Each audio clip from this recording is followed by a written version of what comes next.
નમસ્કાર મિત્રો, ધોરણ 8ના અજમાયશી પાઠ્યપુસ્તક પ્રકરણ 1 આ તો ઈશ તણો આવાસ જે કાવ્ય કરશનદાસ માણેકે રચેલ છે એના સ્વાધ્યાયનું સોલ્યુશન આપણે આ વિડીયોમાં જોવાનું છે. મિત્રો, હું છું અગ્રાવર કિરણકુમાર બી અને મારી યુટ્યુબ ચેનલ માય સ્ટુડન્ટ એજ્યુકેશનમાં આપ સૌ મિત્રોનું હું હાર્દિક સ્વાગત કરું છું. મિત્રો, ચાલો જોઈએ સ્વાધ્યાયનું સોલ્યુશન. મિત્રો, સૌ પ્રથમ આપણે શબ્દાર્થો જોઈશું. શબ્દાર્થો આપેલ છે. ઈશ એટલે કે ધણી, માલિક અથવા તો પરમેશ્વર અથવા ભગવાન. આવાસ એટલે ઘર અથવા નિવાસ સ્થાન. આમંત્રિત એટલે આમંત્રેલું. અતિથિ એટલે મહેમાન. સ્વામી એટલે માલિક અથવા તો રાજા. દાસ એટલે સેવક. હાસ એટલે હાસ્ય અથવા તો હસવું તે. અખંડ એટલે આખું, પૂરેપૂરું અથવા સમગ્ર. ધૂંસરી એટલે ધુરા અને ગજુ એટલે ક્ષમતા અથવા તો શક્તિ. મિત્રો, શબ્દ સમૂહ માટે એક શબ્દ આપેલ છે. જમવા માટે થાળીમાં મૂકવું એટલે કે પીરસવું. હવે આપણને અહીં વાતચીત આપેલી છે. કાવ્યની જે પંક્તિ તમને યાદ રહી ગઈ હોય તે ગાવો. મિત્રો, પાકી નોટમાં પાઠ્યપુસ્તકમાં તમારે જે વાતચીત આપેલી છે એને તમારે તમારા પાકી નોટ બનાવો, એમાં લખવાની કાંઈ જરૂર રહેતી નથી. આ માત્ર તમારે શિક્ષક સાથે અને તમારે મિત્રોએ અંદર ચર્ચા કરવાની છે, વાતચીત કરવાની છે. એટલે તમારે એને પાઠ્યપુસ્તકમાં લખવાની જરૂર રહેશે નહીં. તેમ છતાં અહીં હું તમને એ કેવી રીતે આપણે લખી શકીએ અથવા તો આપણે વિચારી શકીએ એના માટે તમને માર્ગદર્શન મળે એટલા માટે થઈને મેં જવાબો આપેલા છે. પરંતુ દરેક મિત્રોના જવાબ વાતચીતમાં અલગ અલગ પણ હોઈ શકે. ચાલો આપણે જોઈએ. પ્રથમ આપણે શબ્દ સમૂહ માટે એક શબ્દ આપેલ છે, એનું વાક્ય પ્રયોગ જોઈએ. જમવા માટે થાળીમાં મૂકવું એટલે પીરસવું. તેનું વાક્ય પ્રયોગ આપણે આ રીતે કરી શકીએ. ગોપીએ કાનુડાને ભાવથી ભોજન પીરસ્યું. બીજું વાક્ય પણ આવી રીતે બની શકે. મારી માતાએ મહેમાનોને ભોજન પીરસ્યું. ત્યારબાદ વાતચીતમાં પ્રથમ જોઈએ કાવ્યની પંક્તિ જે તમને યાદ રહી ગઈ હોય તે તમારે ગાવાની છે. પછી પ્રશ્ન બીજો છે, ઈશ્વરનું આપેલું તમને શું ગમે છે અને સાથી. મિત્રો, આપણને ઈશ્વરે ઘણી વસ્તુ આપેલી છે, એમાંથી આપણને શું ગમે છે એ તમારે અહીં લખવાનું છે. મને ઈશ્વરે આપેલી પ્રકૃતિ સૌથી વધુ ગમે છે. વન, નદીઓ, પંખીનો કળરવ, સૂર્યાસ્ત સમયની શાંતિ, દરિયાનો ધીર ગંભીર અવાજ. પ્રકૃતિ મને સમજાવે છે કે ઈશ્વરનો પ્રેમ સરળ, નિર્મળ અને નિસ્વાર્થ છે. મિત્રો, આના સિવાય તમારે તમને જે ઈશ્વરે આપેલું ગમતું હોય એ તમારે અહીં લખવાનું છે. આની અંદર આપેલું છે, કાંઈ લખવાની જરૂર નથી. પછી પ્રશ્ન ત્રીજો છે, તમને નવરું રહેવું ગમે અથવા અને બીજું પૂછ્યું છે કેમ. તો કોઈ વિદ્યાર્થીને નવરું રહેવું ગમતું હોય, કોઈને ન પણ ગમતું હોય. મેં આ રીતે જવાબ આપેલો છે કે હા, મને ક્યારેક નવરું રહેવું ખૂબ ગમે છે, કારણ કે નવરાશની પડે મનમાં શાંતિ આવે છે, વિચારો સ્ફટિક જેવા સ્વચ્છ બને છે અને આત્માને પોતાનો અવાજ સંભળાય છે. ચોથું છે, નવરાશના સમયમાં તમને શું શું કરવું ગમે. તો નવરાશના સમયમાં મને પુસ્તક વાંચવું, શાંત સંગીત સાંભળવું, પ્રકૃતિમાં ફરવું, કવિતાઓ લખવી વગેરે ગમે છે. ક્યારેક મૌન બેસીને સૃષ્ટિના સ્નેહ ભાવને અનુભવવાનું પણ મને ખૂબ જ ગમે છે. તમે મિત્રો સાથે શું શું વહેંચીને ખાઓ છો. મિત્રો, એ તમારા મિત્રો સાથે વહેંચીને ખાતા હોય બધી જ વસ્તુ તમે લખી શકો. મિત્રો સાથે અમે ખૂબ જ આનંદથી નાસ્તો, ફળ, ચોકલેટ, ઘરનું બનાવેલું સાદું ભોજન વહેંચીએ છીએ. વહેંચીને ખાવાનો આનંદ એ માત્ર ખોરાકનું જ નહીં, લાગણીઓનું પણ આદાન પ્રદાન હોય છે. હરિયા ભર્યા હસતા ચહેરાઓ વચ્ચે ખાવાથી ભોજનનો સ્વાદ 10 ગણો વધી જાય છે. ત્યારબાદ પ્રશ્ન બીજો છે, ઉદાહરણ વાંચો, સમજો, બંધ બેસતા શબ્દોની જોડી બનાવો. તો અહીં આવાસ, ધુરા, ઉતાવળું, દાસ, મહેમાન, ક્ષમતા, ઘર, સેવક, અતિથિ, અધીરું, ધૂંસરી અને ગજુ. જેમ કે દાસ એટલે કે સેવક, આ સમાનાર્થી શબ્દો છે. દાસ એટલે સેવક. એ જ રીતે આવાસ એટલે ઘર, ધુરા એટલે ધૂંસરી, ઉતાવળું એટલે અધીરું, મહેમાન એટલે અતિથિ અને ક્ષમતા એટલે ગજુ. તો આ તમારે લખવાના હોય છે. પ્રશ્ન ત્રીજો છે, વાક્યમાં રેખાંકિત શબ્દોથી વાક્યનો અર્થભેદ સમજો. આપેલા શબ્દોનો ઉપયોગ કરીને બીજા વાક્ય બનાવો.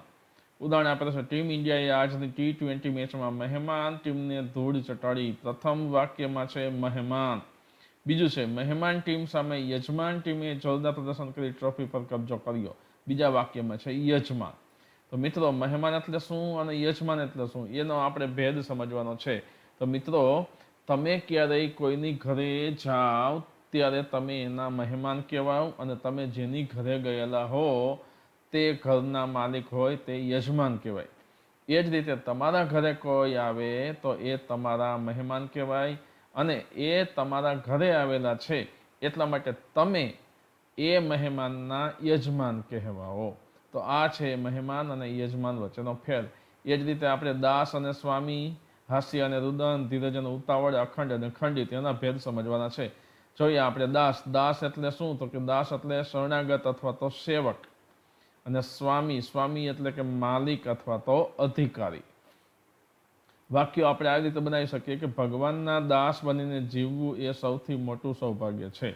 અને બીજું વાક્ય સ્વામી વિશે છે કે મહેલનો સ્વામી ખૂબ દયાળુ સ્વભાવનો હતો. અહીં તમે બીજા કોઈ પણ વાક્ય બનાવી શકો દાસ અને સ્વામીના આ બે શબ્દનો ઉપયોગ કરીને.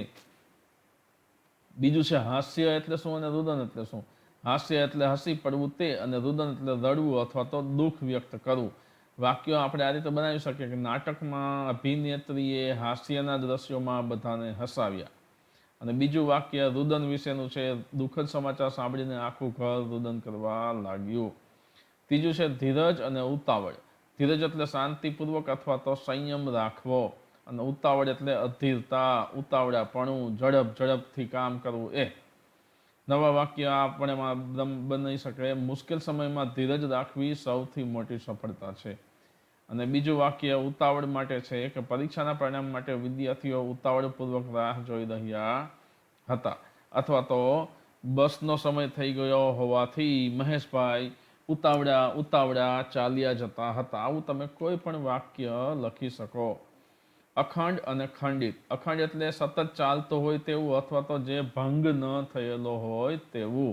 અને ખંડિત એટલે તૂટી ગયેલું અથવા તો વિભાજિત થયેલું, ટુકડા થયેલા, ભાંગી ગયેલું એવું. વાક્ય બનશે ગુરુકુળમાં અખંડ શાંતિ અને ભક્તિનો માહોલ જોવા મળતો હતો. મંદિરમાં અખંડ શાંતિ જોવા મળે છે, અખંડ શાંતિનો અનુભવ થાય છે, એવું કોઈ પણ વાક્ય બને. અને ભૂકંપના આઘાતથી ઘણા ઐતિહાસિક સ્મારકો ખંડિત થઈ ગયા. તો આ રીતે તમે આ શબ્દોના અર્થભેદ લખી શકો અને એનો વાક્યમાં પણ પ્રયોગ કરી શકો. ત્યારબાદ કાવ્યને આધારે એક જ શબ્દમાં જવાબ આપવાનો છે. કોણ સ્વામી કે દાસ નથી તો અતિથિ. આનંદથી શું ખાવાનું છે? કે પ્રભુએ આપેલો પ્રસાદ એટલે કે પ્રસાદ. કોને પોતાના ગણવાના છે? જનોને એટલે કે માણસોને પોતાના ગણવાના છે. પછી ચોથો પ્રશ્ન છે પ્રત્યેક ક્ષણે હેતનો શું વિરોધ? મિત્રો, આ જગ્યાએ મને પ્રશ્નમાં થોડીક ભૂલ જણાય છે. પ્રશ્ન આ રીતે હોવો જોઈએ કે પ્રત્યેક ક્ષણે શું વેરવું જોઈએ, કારણ કે કાવ્યમાં અહીં આપેલું છે. જુઓ મિત્રો, આપણે જોઈએ કાવ્યમાં આપેલું છે કે એ પીરસે તું ખા, તું રસથી એ આપે તે લે, એના જનને તારા ગણીને એ રાખે તેમ રહે. વેર તો પ્રતિપળ હેતનું હાસ. તારે પ્રતિપળ દરેક ક્ષણે હેતનું હાસ્ય વેરતો તું રહે.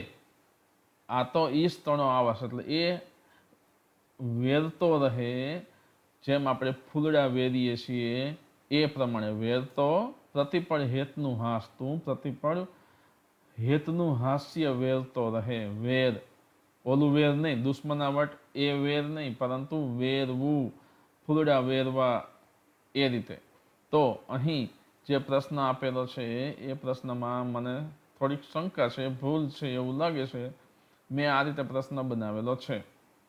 આપણે આ રીતે પ્રશ્નનો ઉત્તર આપી શકીએ. પ્રત્યેક ક્ષણે હેતનું વેર શું છે એવો પ્રશ્ન નહીં બને, પરંતુ પ્રત્યેક ક્ષણે શું વેરવું જોઈએ? તો આપણે પ્રત્યેક ક્ષણે હેતનું હાસ્ય વેરવું જોઈએ. જેમ આપણે ફૂલડા વેરીએ છીએ એ પ્રમાણે હેતનું હાસ્ય વેરવું જોઈએ. અખંડ શું ચાલે છે? તો કે બ્રહ્મચીચોળો. શક્તિ મુજબ શું ઉપાડવાનું છે? ધૂસરી. સૌની સાથે શું વહેંચીને ખાવાનું છે? રોટી. અમૃત જેવું શું છે? છાશ.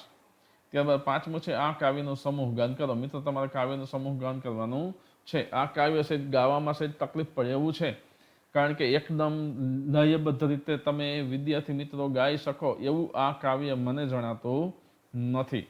તેમ છતાં આપણે જ્યારે પાઠ લઈશું ત્યારે ગાવાનો પ્રયત્ન કરીશું. ફિલ્મી રાગ ઉપર ગાવાનો પ્રયત્ન કરીશું તો કદાચ આનો યોગ્ય ઢાળ બેસશે. બાકી બહુ ગેય કાવ્ય આ નથી. છઠ્ઠું છે આપેલા શબ્દોનો અર્થ ધરાવતી કાવ્ય પંક્તિ શોધીને લખો. આ તો ઈશ તણો આવાસ એટલે કે જગત છે એ ઈશ તણો આવાસ છે, તો એની ઉપરથી કાવ્ય પંક્તિ બનાવી છે, મતલબ કે આ તો ઈશ તણો આવાસ છે.